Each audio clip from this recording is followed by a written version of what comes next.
Bonjour, Guillaume, Avima Planète. Retour sur le conseil municipal du 29 juin 2026. On ne va pas évoquer la polémique qui a eu en début de séance qui a fait que Emmanuel et moi on a dû quitter le conseil municipal parce que on l'abordera dans un autre moment et il y a encore des éléments à confirmer. On va aborder aujourd'hui différentes délibérations. La première d'entre elles, c'était la délibération numéro 15, parce que l'important pour quand même, c'est de notre rôle, c'est de vous informer, que vous ayez un autre son de cloche, et sachant que nous, on vous informe en s'appuyant sur des données qui sont fournies par soit l'inspection des finances, soit le rapport de la Cour des comptes, et même directement ce que fournit la mairie et l'agglomération. Première délibération, c'est la délibération numéro 15 qui nous a fait poser des questions.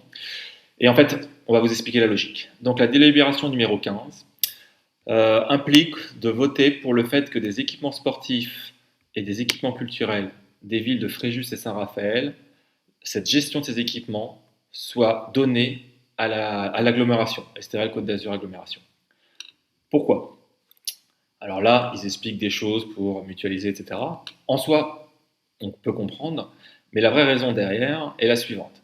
Et vous le verrez quand on va aller plus dans une prochaine délibération, on va aller plus au fond des comptes, du compte financier de la ville de Saint-Raphaël. Que ce soit Fréjus ou Saint-Raphaël, les comptes financiers, les comptes publics, enfin, la gestion est très mauvaise. Ils ont beaucoup de difficultés à avoir en fait, des comptes qui soient positifs.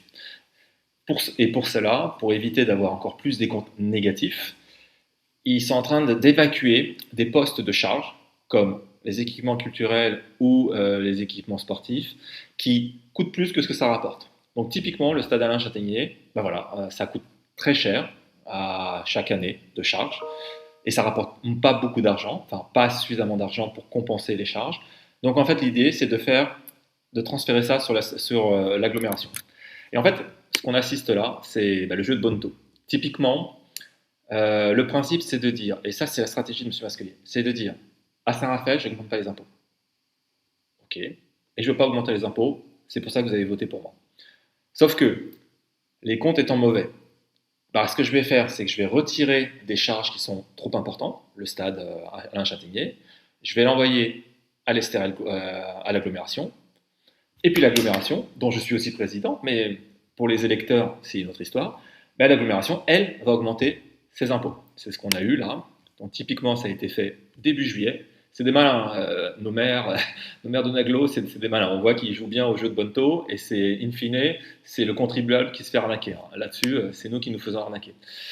Donc, qu'est-ce qui se passe? Ce qu'on a constaté, et ben en gros, voilà, afin de blablabla, niveau d'épargne, le rééquilibrage des recettes fiscales. Donc voilà, ce que vous allez voir avec la taxe foncière, c'est que la part de l'agglo a été augmentée pour pouvoir compenser. D'ailleurs, ils le disent, c'est assez intéressant, ils le disent à un moment donné, donc les charges personnelles, etc.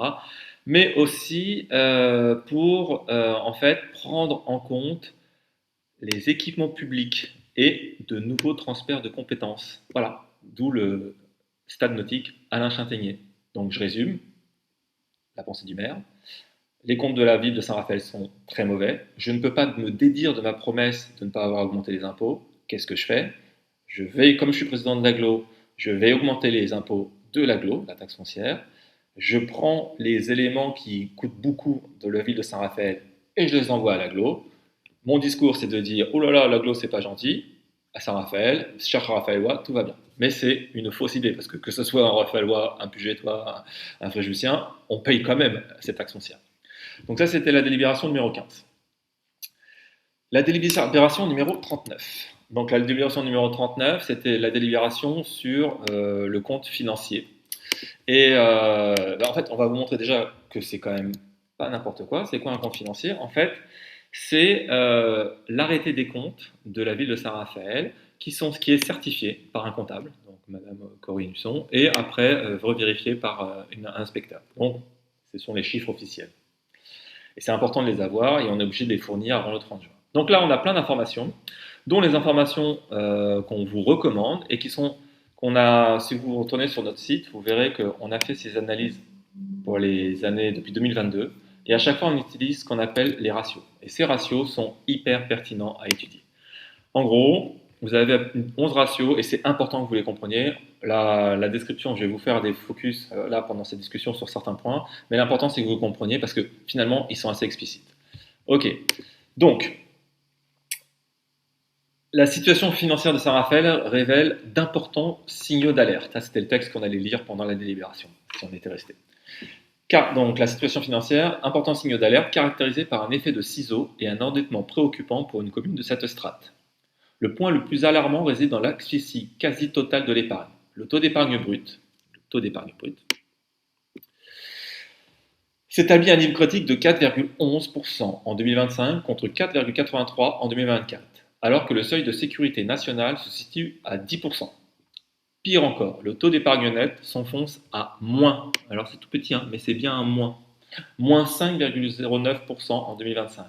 Un taux négatif signifie que l'excédent dégagé par la gestion quotidienne ne suffit même pas à rembourser le capital de la dette de l'année. Le budget est donc structurellement déficitaire sur sa section de fonctionnement et de remboursement.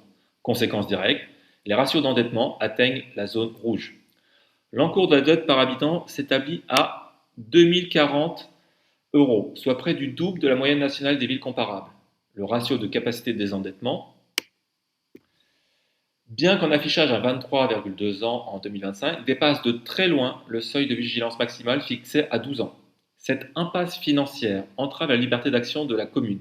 Ne dégageant aucune marge de manœuvre, la ville subit déjà une baisse brutale de ses dépenses d'équipement, les investissements, qui chute de 720 à 506 euros entre 2024 et 2025. Pour la gestion future, le risque est majeur. Pour honorer ses remboursements, la ville doit puiser dans sa trésorerie. Ce que nous constatons, vous le verrez dans ce document-là, on a divisé par 2 la trésorerie de la ville de Saint-Raphaël entre 2024 et 2025. On avait 4 millions d'euros en 2024, on a puisé 2 millions d'euros de cette trésorerie. Ou, une autre solution, contracter de nouveaux emprunts pour payer les anciens. À moyen terme, sans une baisse drastique des charges de fonctionnement, donc ça c'est typiquement ce qu'ils ont commencé à faire en mettant la piscine et les événements culturels sous l'agglo, mais ça ne suffira pas. Donc sans une baisse drastique des charges de fonctionnement ou un levier fiscal, hausse des impôts locaux, ce qui a été fait pour la part agglo de la taxe foncière qui a augmenté il y a quelques semaines, ce que je vous ai dit tout à l'heure, la commune s'expose à une mise sous tutelle ou à une incapacité à entretenir ses infrastructures. Voilà, ça c'est véritablement, et ça fait des années que ça dure, c'est ce qu'on explique, ça fait des années que ça dure, on est une commune endettée, pourtant riche, mais la situation se dégrade. Donc on va attendre un autre rapport d'ici cet été pour faire à partir de la rentrée une analyse plus détaillée des raisons, mais déjà au moins vous avez une idée de ce qui se passe. Concernant la délibération 40, ça c'est les golfs, et c'est à peu près la même idée. Donc dans les golfs, vous savez, on s'organise d'avoir racheté les golfs de Saint-Raphaël. C'est marrant parce qu'on a un maire qui est libéral, on va dire, voire extra-libéral, mais sauf qu'il aime bien faire du communisme, c'est-à-dire qu'il rachète et socialise donc une activité commerciale comme le golf. Bon, ok, comme quoi on peut avoir le dos souple d'un point de vue idéologique. Donc concernant le golf, qu'est-ce qui est intéressant? Ce qui est intéressant, et bon, vous pourrez le lire, toutes les informations sont là, vous avez le rapport, etc. Ce qui est intéressant, c'est que ce qu'ils disent, c'est qu'il y a environ des recettes, l'année dernière, en 2025, de 1 800 000, 1,8 million d'euros. Et on a eu des dépenses de 2,2 millions d'euros. Il manque donc 400 000 euros pour être à minima au point mort, soit l'augmentation réalisée après l'ouverture complète durant une semaine d'exploitation. Je récapitule. L'année dernière, ce que nous dit la mairie, c'est que pendant 6 mois, tous les parcours n'étaient pas ouverts. Bref, le golf n'était pas dans sa pleine exploitation. Et pendant les 6 autres mois, ça y est, les travaux avaient été finalisés, etc. Il était dans sa pleine exploitation. Et ce qu'ils ont constaté, c'est que durant ces 6 derniers mois, en fait, ils ont gagné 400 000 euros. Ça veut dire que potentiellement, cette année, ils arriveront, vu qu'ils ont 2 fois ces 6 mois, ils vont avoir 2 fois 400 000 euros. Donc si vous rajoutez 400 000 euros à 1,8 million, puisque c'est ce qui s'est passé l'année dernière, on va arriver à 2,2 millions. Donc le pari de la mairie, c'est qu'en 2026, avec une année entière d'ouverture complète des parcours, on arrivera juste au point mort, donc zéro, sans les charges financières, sans augmentation des coûts, l'inflation de fonctionnement et sans les charges de personnel. Bref, on a une mairie qui est très optimiste. On peut d'ores et déjà dire que ça ne sera pas un investissement rentable pour la ville. Voilà, les principaux éléments qu'on pouvait apporter sur ce conseil municipal. Si vous avez des questions, n'hésitez pas à nous contacter à contact@malimaplanète.org et à regarder nos informations sur notre site internet. À bientôt!